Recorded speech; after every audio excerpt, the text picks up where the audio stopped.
କିଛି ସମୟକୁ ଅପେକ୍ଷା ସ୍ପେସ୍ ଡକିଂରେ ଇତିହାସ ରଚିବ ଇସ୍ରୋ। ସାରା ବିଶ୍ୱର ନଜର ଏବେ ଇସ୍ରୋ ଉପରେ। ଯେକୌଣସି ସମୟରେ ସ୍ପେସ୍ ଡକିଂ କ୍ଷେତ୍ରରେ ନିଜ ନାଁ ଲେଖିବାକୁ ଯାଉଛି ଇସ୍ରୋ।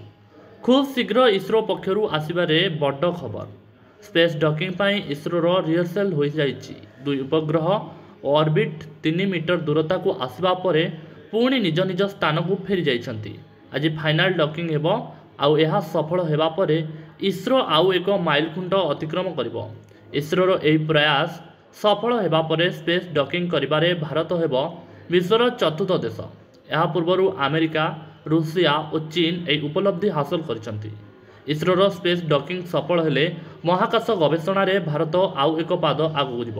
ଏହାର ସଫଳତା ଭାରତ ପାଇଁ ବହୁତ ଗୁରୁତ୍ୱ ବହନ କରେ, କାରଣ ଭାରତର ସ୍ପେସ୍ ସେଣ୍ଟର ନିର୍ମାଣରେ ଏହାର ଗୁରୁତ୍ୱପୂର୍ଣ୍ଣ ଭୂମିକା ରହିଛି। ସେହିପରି ଚନ୍ଦ୍ରାୟନ 4ରେ ଏହାର ଗୁରୁତ୍ୱପୂର୍ଣ୍ଣ ଦାୟିତ୍ୱ ତୁଲାଇବ।